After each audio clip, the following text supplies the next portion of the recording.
tema kita hari ini belajar tentang Harun. Sebetulnya tentang Harun ini tidak terlalu banyak yang tertulis. Tapi kita akan belajar dari poin-poin penting tentang hidup Harun ini. Mau tidak mau kita akan melihat bagaimana cara Yahweh Tuhan memakai Harun menyertai Musa. Ini harus kita jadikan pedoman, patokan dalam hidup. Keluaran 4 mulai ayat 13. Jadi ini bantahan Musa kepada Yahweh Tuhan ketika Musa harus balik lagi ke Mesir. Ya, tetapi Musa berkata, Yahweh, utuslah kiranya siapa saja yang patut diutus.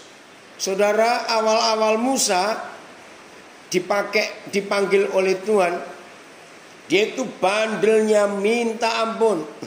Perhatikan kalimat ini, dia itu bandelnya minta ampun. Suka membantah, suka berargumentasi, suka beralasan. Nah, yang punya nama Musa, puji Tuhan, teruskan. Tapi karakter yang suka bantah, suka berargumentasi, itu dibuang. Bayangkan kalau kita membaca ayat ini, tetapi Musa berkata, Yahweh, kiranya siapa saja yang patut kau utus. Maaf ya, ini cuma intermezzo. Seandainya Tuhan model saya, ya seandainya Tuhan model saya, orang Hokkien berkata bokam guan, artinya aku gak akan pakai kamu lagi. Sudah dipilih, dikhususkan, masih suka membantah, masih suka ngomel lagi. Ya, terus ya ayat 14. Wih, ternyata Yahweh Tuhan marah, saudara. Marah luar biasa. Keluaran 4 ayat 14. Ternyata Bapa marah kepada Musa. Maka bangkitlah murka Yahweh terhadap Musa, dan ia berfirman. Nah, ini di sini nama Harun mulai disebut. Ya, balik papan jelas ya. Ya, Makassar ada gangguan, sabar dulu. Ya. Apa yang membuat Tuhan marah? Nah, saudara, ini pertama kali nama Harun disebut. Ya, ini pertama kali. Karena Tuhan murka kepada Musa, sebab Musa bantahan melulu, tidak mau, alasannya banyak. Oke? Maka bangkitlah murka Yahweh terhadap Musa, dan ia berfirman, bukankah di situ Harun orang Lewi itu kakakmu? Aku tahu bahwa ia pandai bicara. Lagi pula ia telah berangkat menjumpai engkau, dan apabila ia melihat engkau, ia akan bersukacita dalam hatinya. Nah, saudara, Harun itu tidak sengaja. Ya, tidak sengaja. Kebetulan saja ketika dia rindu akan adiknya, dan dia dengar adiknya akan balik ke Mesir untuk dipakai oleh Tuhan, maka Harun itu menjumpai.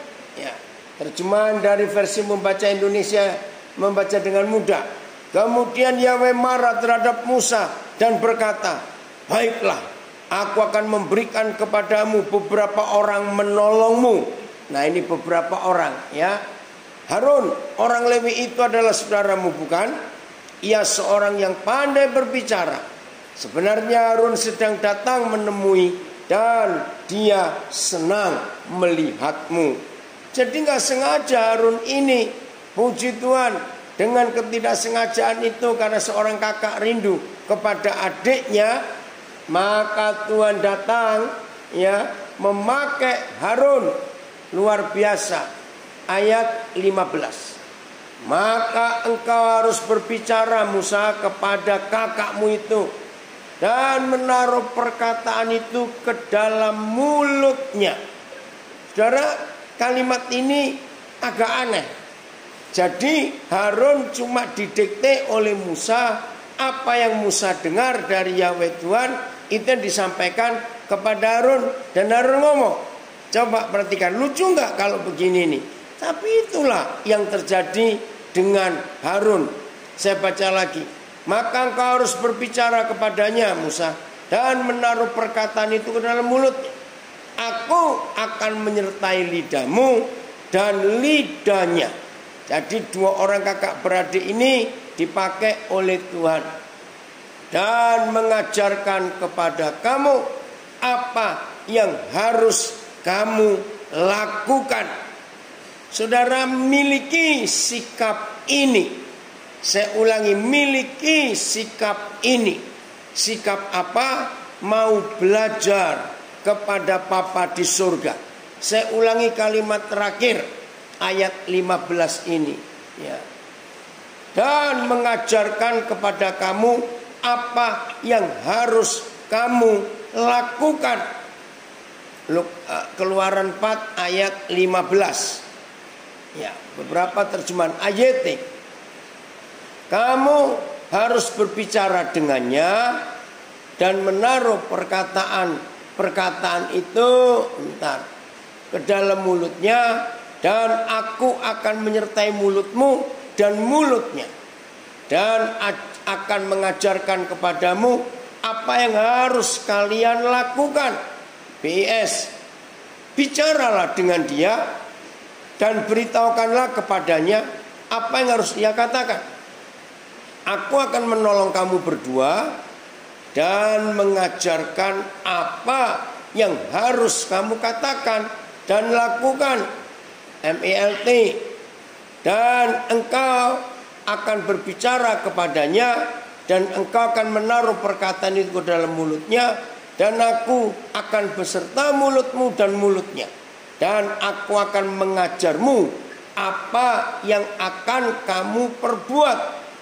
Terjemahan yang berikut, engkau harus berbicara dengan Harun dan memberitahukan perkataan tadi kepadanya. Aku akan menolong engkau dan dia untuk berbicara, dan aku akan memberitahukan kepadamu apa yang harus kamu lakukan. Yang lain sama, aku akan memberitahumu apa yang harus kamu lakukan. And you second what you must do. Engkau harus melakukan apa yang aku katakan. Oke, puji Tuhan. Sekarang, makasih Edi. Ini terjemahan apa? Amplified. Bagian terakhir. Oke. You must speak to him and put the words in his mouth. Jadi ini luar biasa. Harun cuma menirukan saja. And I will teach you what you are to do. Dan aku akan mengajarkan kepadamu apa yang harus kamu kerjakan. Saudara, perhatikan ini. Hidup kita ini terlepas daripada masalah Harun, ya. Untuk kalimat terakhir ini ayat 15. Nah, saudara dan saya harus punya sikap Musa ini. Selalu melakukan apa yang Tuhan ajarkan. Saya ulangi, selalu melakukan apa yang Tuhan ajarkan, apa yang Tuhan perintahkan. Saudara, dalam semua kehidupan kita, bentuk apapun, kecil maupun besar, kita harus selalu mengikuti apa yang Tuhan ajarkan. Keluaran 4 ayat 16. Bapa, temukan dalam hidup kami masing-masing. Kami adalah anak-anak-Mu yang punya sikap, yang punya hati, yang punya tekad, yang punya keinginan selalu melakukan apa yang Tuhan ajarkan kepada kami. Betapa bangganya, betapa bahagianya, betapa indahnya hidup ini kalau kami selalu mengikuti apa yang Tuhan ajarkan kepada kami. Terima kasih Bapa untuk prinsip hidup ini. Dalam nama Tuhan Yesus kami mau melakukannya. Saudara, ini perkara serius dalam hidup ini. Nah, pasti ada di antara saudara yang bertanya, ya bagaimana caranya saya ini tahu apa yang Tuhan ajarkan? Pasti ada bukan yang bertanya. Ini jawabannya. Saudara jangan coba-coba ingin mendengar suara Tuhan yang menuntun memimpin kita, ya. Sebelum ini konsep penting, sebelum saudara dan saya mentaati apa yang tertulis, yaitu Alkitab. Saya ulangi lagi, jangan coba-coba memaksa Tuhan. Tuhan berbicara dong kepada saya. Saya ini sudah doa puasa, saya sudah melakukan ini, saya doa pagi, saya doa malam. Kenapa Tuhan gak bicara kepada saya? Nah, bagi yang suka bertanya seperti itu, hari ini saudara dapat jawaban. Sebelum kita mentaati apa yang tertulis di kitab suci kita, di Alkitab ini, maka sulit Tuhan akan mengajarkan kepada kita tentang hal-hal apa saja. Karena Tuhan ingin kita mentaati yang tertulis dulu. Lakukan ini, maka nanti pelan-pelan Roh Kudus akan menolong. Baik, ayat 16. Ia harus berbicara bagimu kepada bangsa itu. Kenapa Yahweh Tuhan bicara? Berkata, Harun yang akan berbicara bagi Musa kepada bangsa itu. Dengan demikian, nah ini yang luar biasa.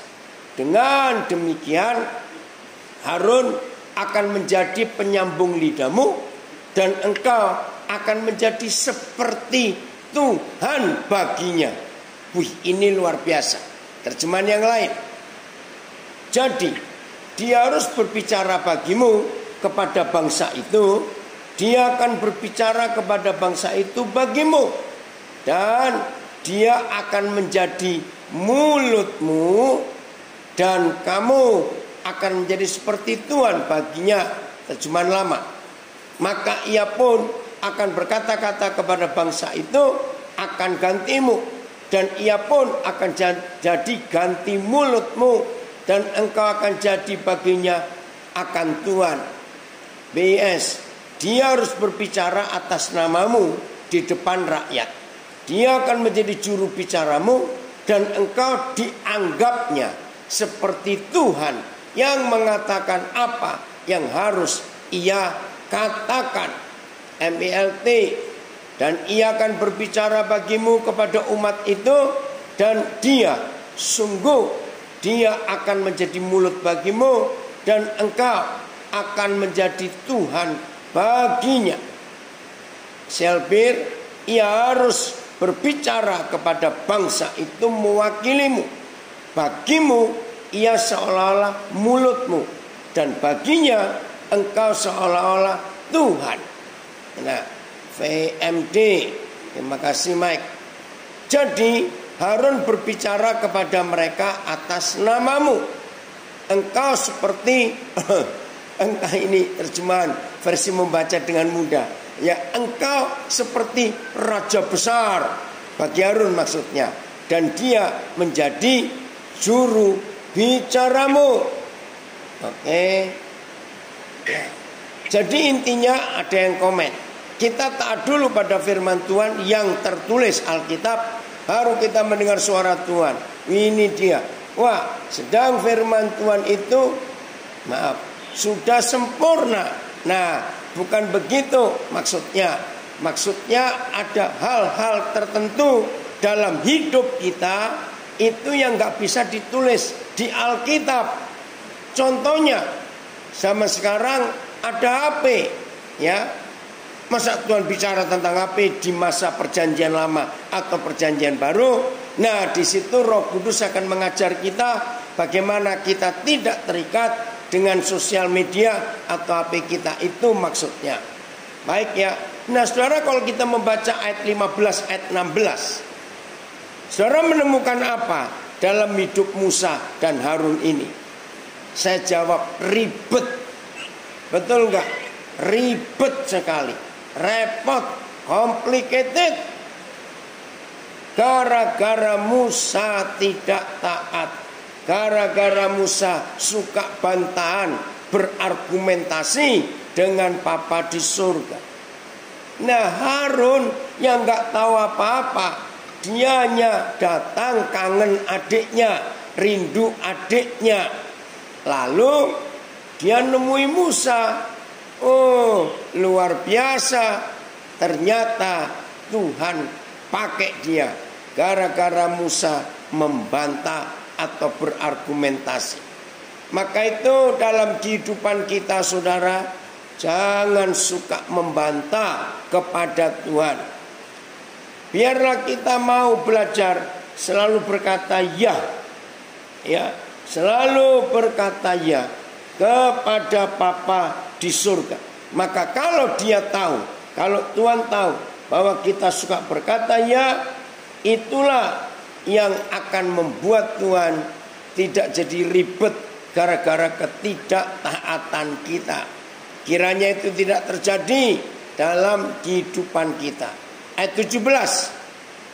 Ayat 17. Dan bawalah tongkat ini di tanganmu yang harus kau pakai untuk membuat tanda-tanda mujizat.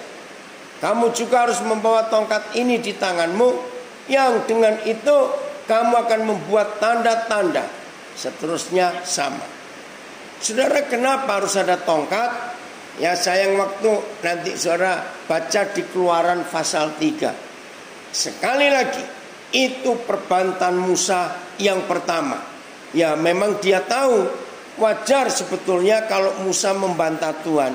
Kenapa wajar? Karena dia kan 40 tahun hidup di istana opa angkatnya. Firaun kan kakek angkatnya. Ya. Nah, dia tahu bagaimana sadisnya, hebatnya sihir-sihir penguasa Mesir itu. Dia ingat betul. Maka itu dalam Keluaran 3, ketika Tuhan panggil Musa, ya istilah orang Jakarta, dia keder. Betul enggak? Wih, dia gemetar. Aku balik lagi ke sana. Padahal aku ini buronan. Masih ingat ya, Musa itu buronan.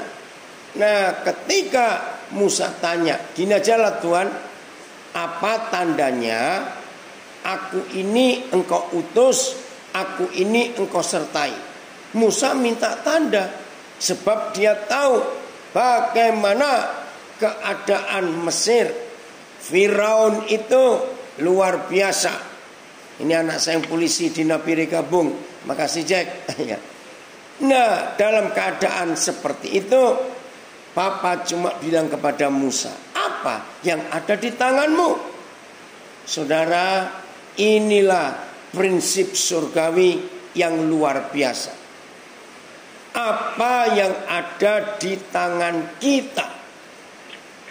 Saya ulangi, apa yang ada di tangan kita, itu yang Tuhan akan pakai. Temukan. Ya, nggak apa-apa Bu Melati, terlambat, bisa diulang lagi di IG atau Facebook. Saudara, ini prinsip penting. Papa tidak akan memakai seseorang mengambil apa-apa dari luar hidup orang itu.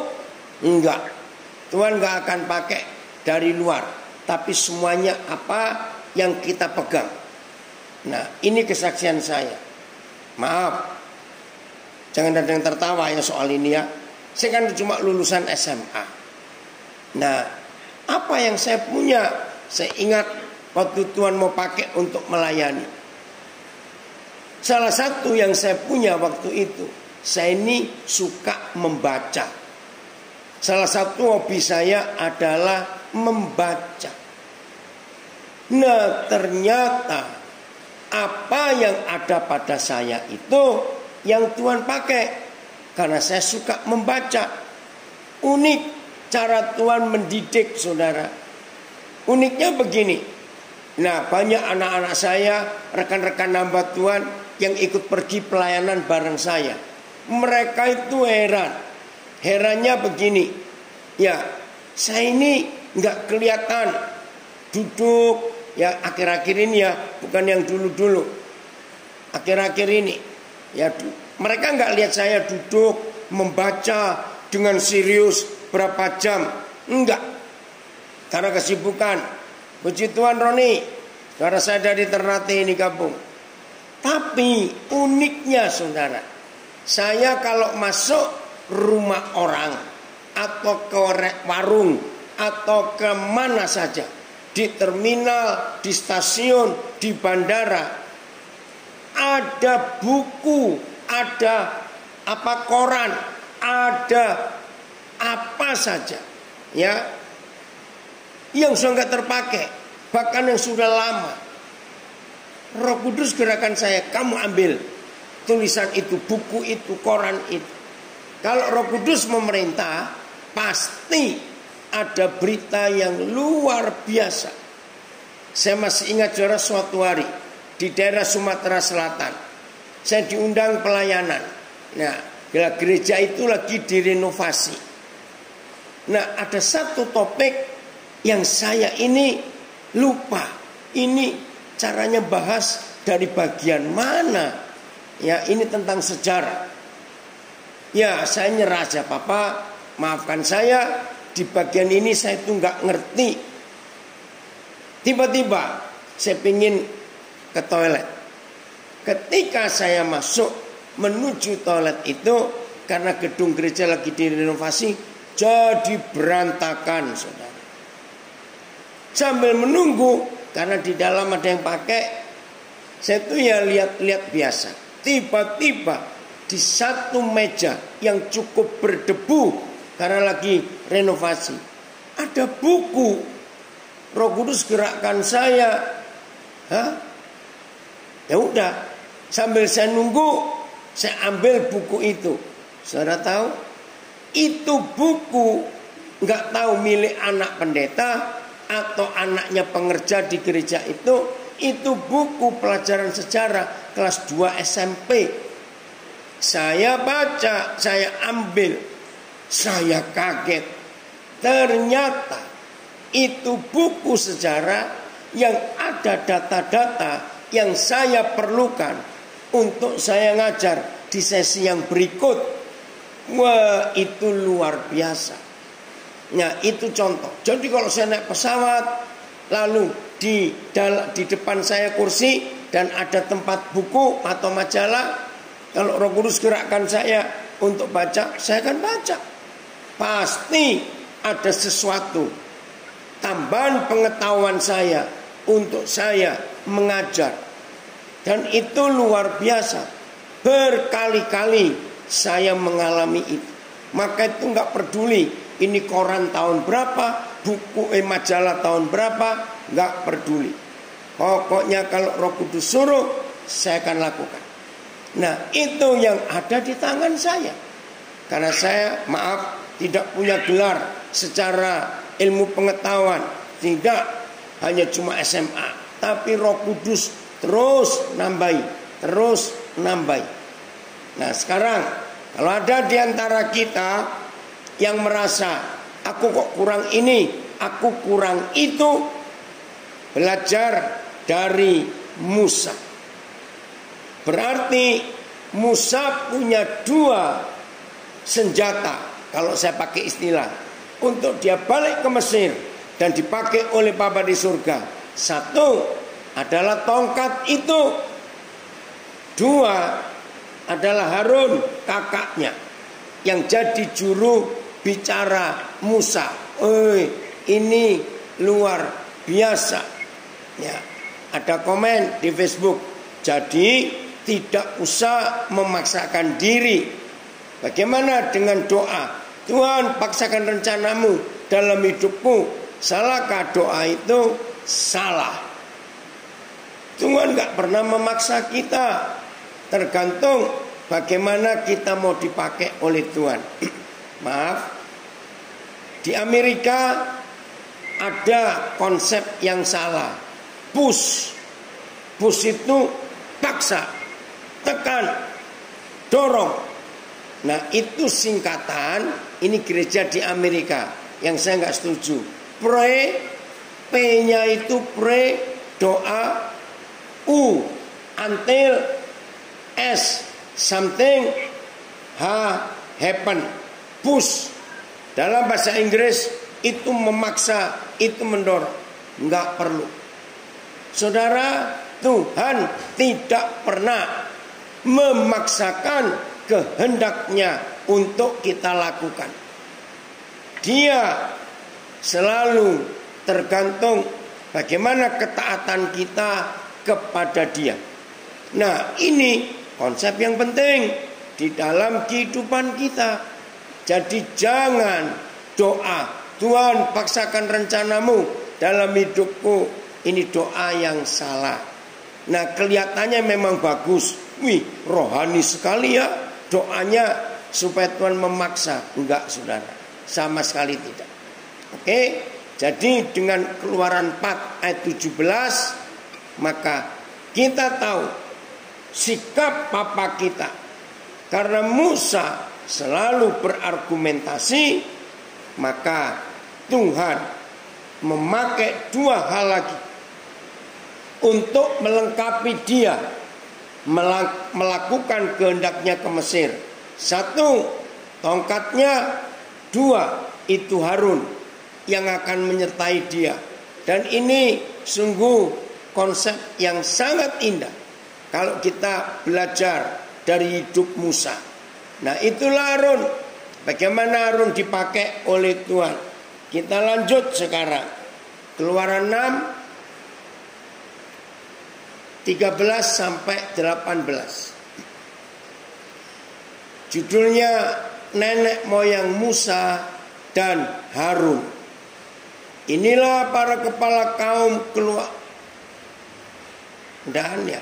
Inilah para kepala kaum keluarga mereka. Anak-anak Ruben, anak sulung Israel.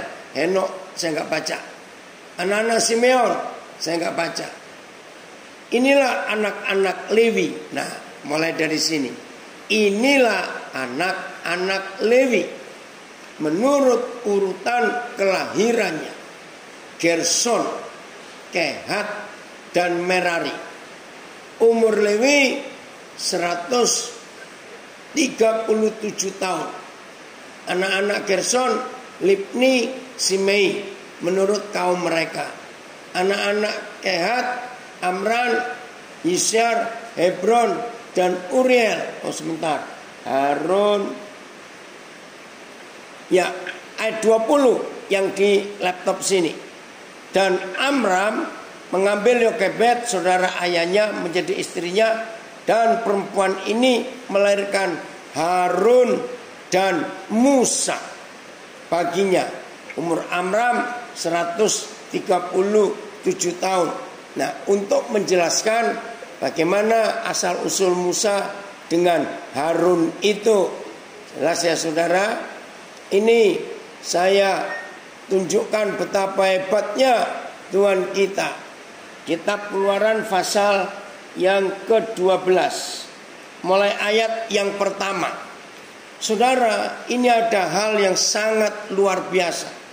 Di antara semua peristiwa perjalanan umat Israel dari Mesir menuju ke Kanaan, maka perayaan Paskah ini yang paling penting, ini yang paling besar, ini perayaan yang paling hebat. Kenapa? Karena domba Paskah itu disembelih di pertama kali di Keluaran 12, dan itu digenapi dalam perjalanan Tuhan Yesus menjadi domba Paskah yang disembelih. Perhatikan ayat 1. Berfirmanlah Yahweh kepada Musa dan Harun. Saudara, selama hidup Harun, Papa memakai Harun menjadi tim, menjadi sahabat, menjadi teman sejawat, teman sepelayanan Musa. Selama hidup Harun, maka itu ada apa saja yang Tuhan ingin lakukan kepada Mesir dan Israel, pasti Harun terlibat. Saya ulangi, perayaan terbesar yang dilakukan oleh Israel dalam perjalanan mereka dari Mesir ke Kanaan adalah Paskah. Itulah korban anak domba Paskah yang pertama tercatat di Perjanjian Lama. Nah, hebatnya Tuhan melakukan apa saja untuk Mesir, untuk Israel, selalu ada Harun yang dipakai oleh Tuhan. Karena kita sudah baca tadi bagaimana sikap Musa sampai Harun dipakai dengan tongkatnya juga. Saya ulangi ayat 1. Berfirmanlah Yahweh kepada Musa dan Harun di tanah Mesir. Nah, ada yang bertanya kepada saya, kalau begitu di zaman sekarang ini Harun itu seperti siapa? Jawabannya seperti Roh Kudus yang selalu mendampingi, menemani kita semuanya, seperti Roh Kudus. Maka itu Musa tanpa Harun dia nggak bisa buat apa-apa. Harun tanpa Musa juga tidak ada apa-apa. Oke, kita lanjut ya, nggak usah dibaca semua. Kita Bilangan pasal yang ke-12. Nah, nggak tahu saudara, suatu hari nggak tahu ada peristiwa apa Harun melakukan satu kesalahan. Aduh, menyedihkan sekali. Oh, maaf ya, ini ada diskusi sedikit di Facebook tentang PUS. Saya padahal suka mengartikan PUS tadi, PUSA itu sebagai penyemangat untuk terus berdoa sampai jawaban doa kita terjawab. Nah, salah. Kita tidak perlu memaksa Tuhan untuk menjawab doa kita. Karena kalau kita memaksa Tuhan untuk menjawab doa kita, saudara, satu hal yang sangat salah. Akhirnya kita menundukkan Tuhan, ya. Akhirnya kita menundukkan Tuhan di bawah otoritas kita. Itu salah.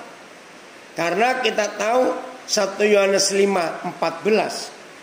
Dan inilah keberanian percaya kita kepadanya, yaitu dia mengabulkan doa kita yang kita minta sesuai dengan kehendaknya. Jadi nggak perlu dipus. Dia akan bekerja menjawab doa kita kalau itu sesuai dengan kehendak kita. Jelas ya?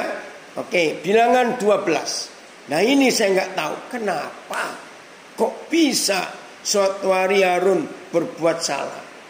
Miriam serta Harun mengatai Musa berkenaan dengan perempuan Kus yang diambilnya.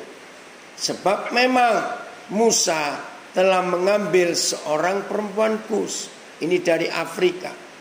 Kata mereka, sungguhkah Yahweh berfirman? Hanya saya tambahkan kata ini karena ini permasalahannya. Ya, saya ulangi, sungguhkah Yahweh berfirman hanya dengan perantaraan Musa saja? Bukankah dengan perantaraan kita juga Ia berfirman? Dan kedengaranlah hal itu kepada Yahweh. Makasih Pak Hendrikson untuk doanya. Ya. Saudara, mari kita teliti kisah ini. Mungkin timbul iri hati antara Harun dengan Miriam. Karena dalam urutan keluarga Musa ini nomor 3. Ya, ada Harun, ada Miriam, kakak-kakaknya itu. Nah, setelah sekian waktu berjalan, timbullah masalah ini. Maka itu kita perlu belajar. Saya ulangi, kita perlu belajar lewat kisah ini. Jangan ada iri hati. Saya ulangi, jangan ada iri hati. Karena iri hati itu merusak Saya ulangi, iri hati itu merusak. Gara-gara iri hati, oh saudara, terjadi hal yang sangat mengerikan. Ayat 3. Adapun Musa ialah seorang yang sangat lembut hatinya. Oh, hebat. Lebih dari setiap manusia yang di atas muka bumi. Jadi Musa itu lembut hati, artinya setelah dia berjalan bersama Yahweh Tuhan sekian tahun di padang gurun, dari sikap suka membantah, argumentasi, berdebat dengan Tuhan, hidupnya dirubah luar biasa. Sehingga punya gelar, punya pangkat, lembut hati sedunia. Saudara jangan cari gelar ini di universitas mana saja, pasti nggak ada. Ayat 4. Lalu berfirmanlah Yahweh dengan tiba-tiba. Saudara, ini unik. Hampir nggak sampai 3 ayat di Alkitab yang ada Papa berfirman dengan tiba-tiba. Itu nggak sampai 5 ayat di Alkitab. Nah, ini salah satunya. Saya pertama belajar ini, iya kenapa ya? Kok tiba-tiba? Saya ulangi lagi. Lalu berfirman Yahweh dengan tiba-tiba kepada Musa, Harun dan Miriam. Keluarlah kamu bertiga ke kemah pertemuan. Maka keluarlah mereka bertiga. Wih, mereka taat luar biasa. Nah, ada pertanyaan. Apakah bisa menggunakan iri hati untuk memacu diri lebih baik? Kok sepertinya salah ya? Sangat salah. Memotivasi diri lebih baik itu bukan dengan sikap iri hati. Iri hati itu kebencian. Jadi untuk memotivasi supaya kita bisa melakukan lebih baik, bukan karena iri hati pada orang lain. Itu salah besar. Memotivasi diri untuk bisa melakukan lebih baik, saudara belajar dari Musa. Ya, karena Tuhan memakai dia luar biasa. Yang kedua, memotivasi diri untuk lebih baik, kita masing-masing harus tahu talenta, panggilan, skill yang Tuhan berikan kepada kita itu apa? Ya, yang di Parigi katanya masih putus-putus. Budiarto ini di Samarinda ya, masih putus-putus juga. Oh, yang di Calgary juga putus-putus. Oke, saya lanjutkan ya. Oh, sekarang sudah bagus. Puji Tuhan. Makasih, Yani. Nah, iri hati itu jahat, saudara. Karena kita merusak. Oke, saya ingin tambahkan sedikit.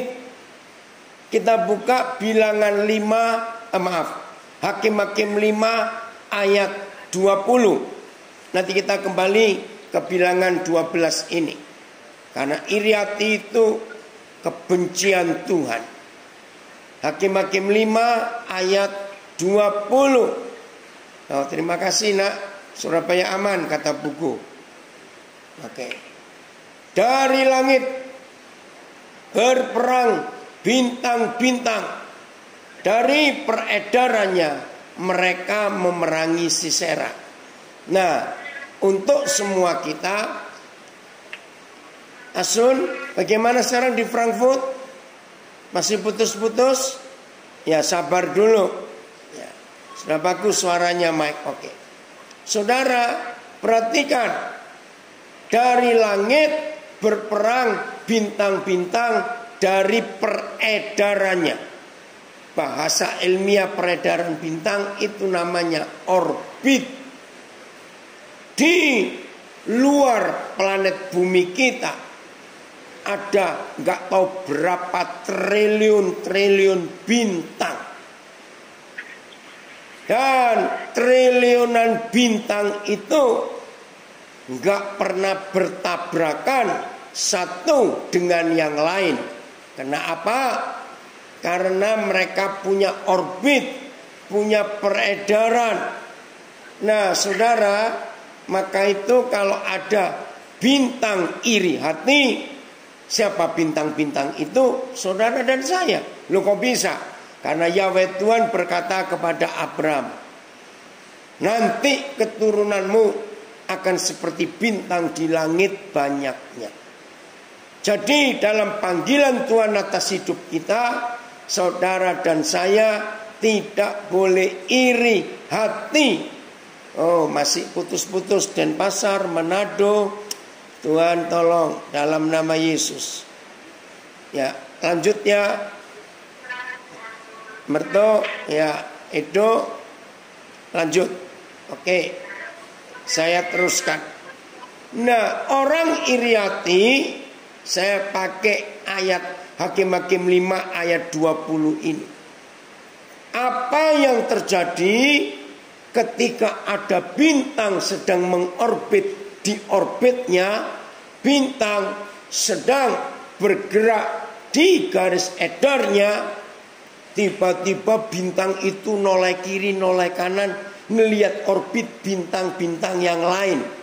Wih, berbahaya saudara. Maka bintang itu akan nabrak bintang yang lain. Nggak main-main.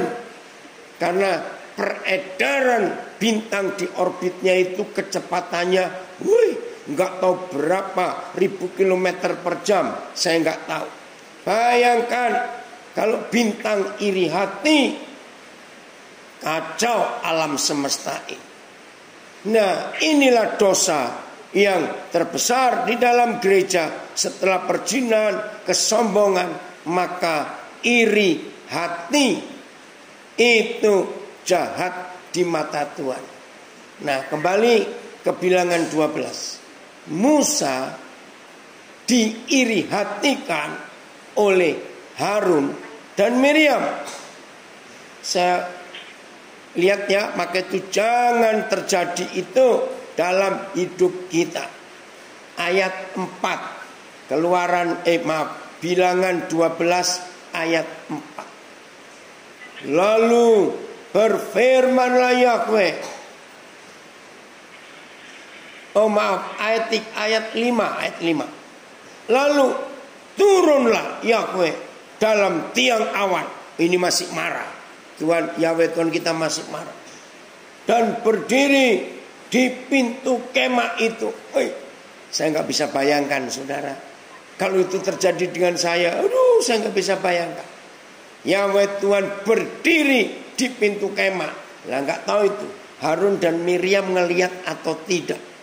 Bisa bayangkan ya, dalam kemarahannya Bapa di surga turun di pintu kemah dalam tiang awan. Lalu memanggil Harun dan Miriam. Musa nggak dipanggil, hanya Harun dan Miriam. Maka tampillah mereka keduanya. Lalu berfirmanlah Yahweh, dengarlah firmanku ini. Jika di antara kamu ada seorang nabi, maka aku Yahweh menyatakan diriku kepadanya dalam penglihatan. Aku berbicara dengan nabi itu dalam mimpi. Bukan demikian hambaku Musa, seorang yang setia dalam segenap rumahku. Oh, ayat 7 ini membuat saya rindu untuk mengalami. Nah, saya rindu apa yang terjadi dengan Musa di ayat 7 terjadi dengan saya, tapi bukan iri hati, beda. Ya. Oke, ada tambahan komen. Seperti gereja-gereja sebelum pandemi, rebutan domba. Ya, ampuni kami semua Tuhan, betul. Lihat ayat 7 bilangan 12. Bukan demikian hambaku Musa, seorang yang setia dalam segenap rumahku. Ayat 8 dahsyat saudara. Berhadap-hadapan aku berbicara dengan dia. Terus terang. Bukan dengan teka-teki. Dan Musa memandang, rupanya kowe, mengapakah Miriam Harun kamu tidak takut mengatai hambaku Musa? Sebab itu bangkitlah murka Yahweh terhadap mereka. Lalu pergilah Yahweh Tuhan. Ini marah saudara. Saya percaya semua kita pernah mengalami diajak ngomong orang yang marah, belum selesai ngomong dia pergi. Seperti itu saudara, terjadi hal yang mengerikan. Dan ketika awan itu telah naik dari atas kemah, maka tampaklah Miriam kena kusta. Jadi putih seperti salju. Ketika Harun berpaling kepada Miriam, maka dilihatnya bahwa dia kena kusta. Lalu kata Harun kepada Musa, tuanku. Padahal itu adiknya. Tuanku. Masih ingat di Keluaran 4 tadi, bagi Harun Musa itu Tuhannya. Masih ingat ya?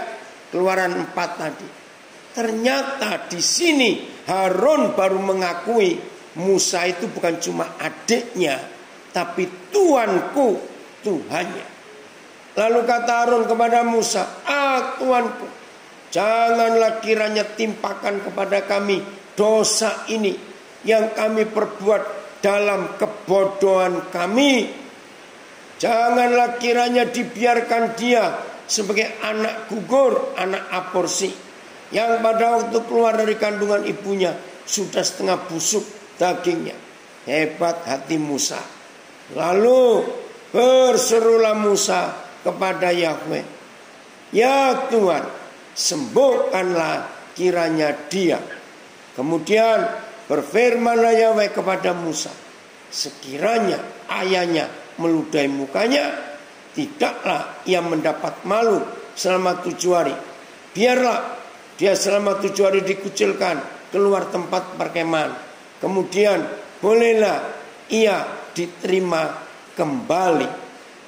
Jadi dikucilkannya Miriam keluar perkemahan 7 hari lamanya, dan bangsa itu tidak berangkat sebelum Miriam diterima kembali. Jadi perlu 7 hari untuk mentahirkan mereka. Ini hebat sekali. Oke, Yuli Guten Tag, saudara dari Munchen hadir. Saya baca terjemahan VMD. Apabila aku berbicara kepadanya, aku berbicara kepadanya berhadapan muka. Aku tidak berbicara dalam perumpamaan dengan arti yang tersembunyi. Aku menunjukkan kepadanya yang akan diketahuinya, dan dia dapat melihat rupa Yahweh yang sesungguhnya. Jadi mengapa kamu berani berbicara menentang hambaku Musa? Ya, bentar. Nah, ada yang tanya lagi. Dari ayat ini berarti sebagai jemaat kita tidak boleh menyalahkan atau mengkritik hamba Tuhan. Salah. Kalau hamba Tuhan yang tetap manusia dan bisa berbuat salah, bukan dengan iri hati kita bicara. Ya, masalahnya beda. Harun ini iri hati. Nah, jadi kalau ada hamba Tuhan menggunakan bilangan 12 untuk nakut-nakuti jemaat, biar dia kena kusta duluan, maafkan saya. Salah, ayat itu nggak boleh dipakai untuk hal seperti itu. Dari Harun, makasih Mike. Dari Harun kita harus belajar penundukan diri kepada otoritas Tuhan melalui Musa adiknya. Betul. Tapi ingat, hamba Tuhan tetap bisa salah dan kita harus siap untuk terima nasihat. Bagian terakhir, ini jangan terjadi dalam hidup kita. Bilangan pasal 17 mulai ayat yang pertama. Yahweh berfirman kepada Musa. Disinilah kita melihat Harun dipermuliakan oleh Yahweh Tuhan. Hebat Bapa kita. Sudah mengampuni Harun, maka Harun dipermuliakan. Yahweh berfirman kepada Musa. Katakanlah kepada orang Israel. Dan suruhlah mereka memberikan kepadamu 1 tongkat untuk setiap suku. Semua pemimpin mereka harus memberikannya suku demi suku. Seluruhnya 12 tongkat. Lalu tuliskanlah nama setiap pemimpin pada tongkatnya. Pada tongkat Lewi, suku Lewi, harus kau tuliskan nama Harun. Saya terharu saudara. Begitu Bapa di surga mengampuni Harun, sehingga Harun diberi kepercayaan khusus, namanya dituliskan di tongkat itu. Bagi setiap kepala suku harus ada tongkat. Kemudian haruslah ayat 4. Kemudian haruslah kau letakkan semuanya itu di dalam kemah pertemuan, di hadapan tabut hukum, tempat aku bisa bertemu dengan kamu. Inilah tempat di mana Tuhan bertemu dengan kita semua. Tabut hukum, peti perjanjian, kata hukum, peraturan-peraturan. Kita harus taat. Ayat 6. Oh sebentar. Ayat 5. Ya. Dan orang yang kupilih, tongkat orang itulah akan bertunas. Ini luar biasa. Demikianlah aku hendak meredakan sungut-sungut yang diucapkan mereka kepadamu, sehingga tidak usah ku dengar lagi. Kalau saudara baca kisah sebelumnya, maaf, bangsa itu marah. Hei Musa, apakah cuma kamu jadi pemimpin kami? Nah, akhirnya kisah ini terjadi. Ayat 7, Musa meletakkan tongkat-tongkat itu di hadapan Yahweh dalam kemah hukum Tuhan. Ketika Musa keesokan harinya masuk ke dalam kemah hukum itu, maka tampaklah, luar biasa, tongkat Harun dari keturunan Lewi telah bertunas, mengeluarkan kuntum, mengembangkan bunga, dan berbuahkan buah badam. Hebat sekali. Kalau Tuhan sudah memilih, maka pilihannya itu tidak bisa diganggu gugat. Itu keputusannya. Ya, ada doa. Terima kasih Bapa, Engkau yang maha besar. Engkau mengampuni kami saat kami tidak mengerti akan setiap talenta dan kepercayaan yang Kau karuniakan, hingga sering kami riati kepada yang lain saat mereka Engkau pakai secara luar biasa. Tuhan mengampuni. Jadi jelas ya saudara, bagaimana hidup kita ini. Tapi bagian terakhir, suatu hari akhirnya Musa dan Harun berbuat dosa juga. Aduh, ini menyedihkan. Bilangan pasal 20. Ya, apa dosa mereka? Ketika mereka disuruh Tuhan mengatakan pada gunung batu, tapi mereka emosi. Saya baca dengan cepat ayat 20, pasal 20 mulai ayat yang kedua. Pada suatu kali, ketika tidak ada air bagi umat itu, berkumpullah mereka mengurumuni Musa dan Harun Kalau saya pakai terjemahan saya pakai kata gini. Berkumpullah mereka mengeroyok Musa dan Harun karena memang mereka itu keras kepala. Terus, dan bertengkarlah bangsa itu dengan Musa, katanya, sekiranya kami mati binasa pada waktu saudara-saudara kami mati binasa di hadapan Yahweh. Mengapa kamu membawa jemaah Yahweh ini ke padang gurun ini supaya kami dan ternak kami mati di situ? Mengapa kamu memimpin kami keluar dari Mesir untuk membawa kami ke tempat celaka ini? Seterusnya saya nggak usah baca. Inilah kekurangan ajaran Israel. Sikap Harun dan Musa luar biasa. Mereka membela Tuhan, tapi mereka salah. Mereka tidak taat. Disuruh berkata, tapi mereka emosi dan mereka pukul. Ada hukuman yang mengerikan. Ya, kita pernah belajar. Ya, kita pernah belajar bukan berapa waktu yang lalu. Nah, saya nggak bahas lagi. Nah, sudah. Musa dan Harun berbuat salah di hadapan Tuhan. Mengerikan sekali. Terus bagian terakhir pasal yang ke-20 bilangan ayat 22. Bilangan 20 ayat 22. Ini bagian terakhir. Saudara, akhir hidup Harun luar biasa. Tuhan mempermuliakan dia. Bilangan 20:22. Setelah mereka berangkat dari Kades, sampailah segenap umat Israel ke Gunung Hor. Lalu berkatalah Yahweh kepada Musa dan Harun dekat Gunung Hor di perbatasan tanah Edom. Harun akan dikumpulkan kepada kaum leluhurnya, sebab ia tidak akan masuk ke negeri yang kuberikan kepada orang Israel. Yaitu tadi, karena memberontak. Bersama Musa mereka dua enggak masuk. Karena kamu berdua telah mendurhaka kepada titahku. Jadi hukuman bukan karena mereka Tuhan marah disuruh katakan tapi mukul, tapi mereka tidak hormat kepada titah Tuhan.